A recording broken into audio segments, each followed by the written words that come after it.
So Muslim majority countries sometimes have horrible stereotypes, extreme restriction, unfriendliness, and just not good vibes at all. Unfortunately, that is the stereotype sometimes. However, as somebody who lived in Muslim majority countries for the majority of her life, so I lived in Saudi Arabia for 13 years and now I'm studying in Malaysia as an international student. And I also traveled all across the Muslim world. So I traveled to Turkey, I traveled to Qatar, and as somebody who lived inside of a Muslim country, is studying in a Muslim country, and has traveled to many Muslim countries, that stereotype is not the case. It is not the common case at all. Even with all the Muslim countries that I have been in, all the Muslim countries that I've lived in, traveled to, Malaysia is still different from a lot of Muslim countries that I've been to. And I truly believe that this is because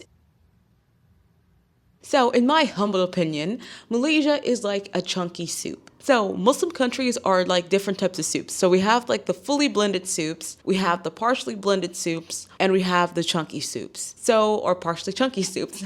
So basically, the fully blended soup would be like a country like Saudi Arabia. So there's so many different ethnicities, so many different people from all over the world that kind of blend in to the majority culture, which is the Saudi Arabian culture. The majority of people are blending into that greater culture, which is beautiful. And as somebody who lived in Saudi, it's fun immersing myself in Saudi culture. And then the second type is a partially blended thing. So there is a initial culture or the greater culture everyone is blending into. And then Malaysia is a chunky soup. So there is the broth, which is Malaysian culture. So you see everyone fully expressing where they're from or what religion they follow, if anything at all. So when I'm walking down the street or when I'm going to school, I can see people wearing their Indian clothing or wearing or practicing their religion, whether that be Hindu or whether if they are Christian or Catholic or whatever. You see everyone kind of just doing their thing, and you see everyone just fully inside their culture and interacting with different cultures. So it's still very much a soup. It's not a separate side dish. Everyone's in their side dish and not interacting with each other. That's why I said it's a chunky soup. So I like that. And that's something that's similar and different to other Muslim countries, because there are other Muslim countries that are in the chunky soup category, but Malaysia is in that category of chunky soup. Second thing is, as somebody who absolutely loves law, I love studying law. Don't want to be a lawyer, but I do enjoy studying law. That was one of my favorite classes while I was doing my diploma in the States. And this was also one of my favorite classes when I was taking my first semester in a Malaysian university. So we learned a lot about the Malaysian legal system. And one of the things that I found absolutely fascinating is that the Malaysian system is in a dual system. So Malaysians have a parallel system. So they have Islamic law system and they also have a conventional law system, and it kind of flows by side. So like, for example, I'm studying Islamic finance, so they have the FSA 2013 and the IFSA 2013. So the IFSA is like the Islamic legal financing framework for Muslims and for Islamic financial institutions, and they have their side and they're regulated by that act or that law. And then the conventional finance system, like the bonds and like the futures, like conventional or Western financial systems, they are under the FSA, so like the regular financing act of 2013. I found that absolutely fascinating because the way that Malaysia is set up, I believe, and from what I studied, everything is there. And you have a choice as an individual. And you have a choice as an individual to choose which side you want to go on.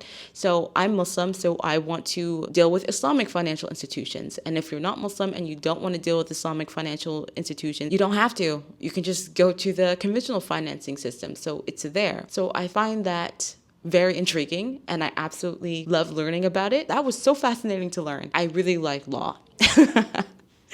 Anyway, third thing. Now, this is present in other Muslim countries, but this is also present in this country, and that is non-judgmental anything. So nobody really judges each other, outwardly at least.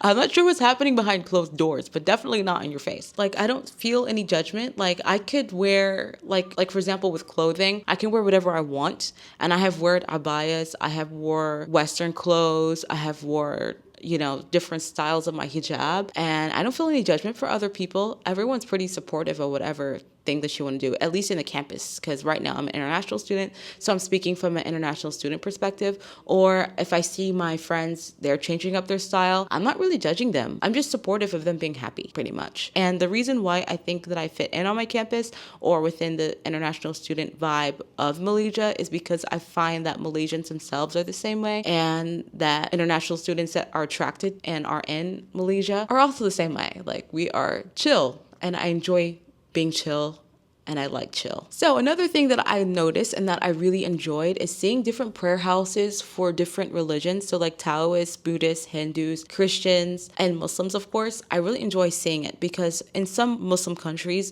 you don't really see any other prayer houses. But I just love, as a Muslim myself, I love having a place to pray. I love being able to go in any other place or any institution or any place and ask, hey, where's the surah? And I can find a place to pray. And I really, really enjoy that, and I really cherish that. And I am happy to see different prayer houses for other people, because as somebody who's connected with my own faith, I love seeing different places, and I love seeing other people have that too, essentially. So there's a lot of different prayer houses, and I enjoy seeing them. It's very interesting to see other people's ways of life, hearing other people's religious practices, I'm just a very curious person. Oh, I forgot one thing. Another thing is the climate, because the Gulf countries are very hot. Malaysia is also very hot, but you see a lot of different nature, and I do enjoy seeing that nature. Another Muslim country that I've been to that has like a lot of nature or more nature would be Qatar and Turkey. I've been mostly to Gulf countries and some Eurasian countries, but mostly Middle Eastern countries, and they are hot, and there's a lot of sand, and sand is amazing. I love it. One of the most amazing experiences that you can have, going out into the desert and at night with your friends or with your family at a retreat or at a ranch or something, and experiencing the quiet and looking up at the sky, and it's untouched by light pollution.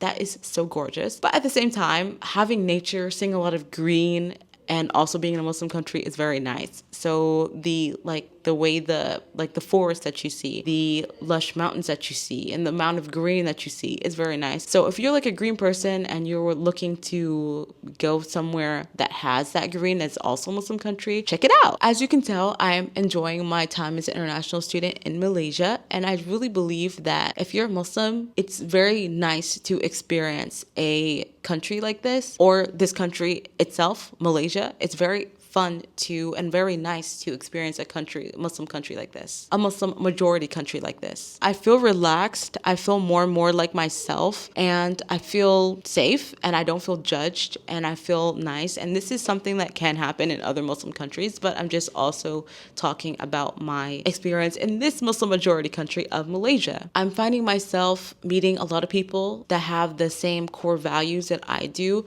that are Muslims from different places, non-Muslims and non-Muslims from different places, and me experiencing so much more and learning a lot more. So right now, it's like Chinese New Year. You see that around, and I can learn about it. Just like in Deepavali, I was able to see it and learn about it. And just like Ramadan is coming up, I don't need to learn about it, but experiencing that and experiencing, I think also, Christmas too. So seeing all these different holidays, learning about these different holidays like Chinese New Year and Deepavali, for those, I didn't know too much about it, but after living in Malaysia, I was able to be exposed to it. I was able to learn more about it. I was able to understand more about different cultures like that, and I really do appreciate that. As somebody who thought that they wanted to be a cultural anthropologist at one time, I am so pleased with it because I'm learning so much, and I'm learning so many different cultures, and that's really prized. Everybody that I meet, non-Muslim or Muslim or from wherever they're from or whatever culture they're from, we're pretty much all respecting each other. We're all studying. We're all trying to have a good time.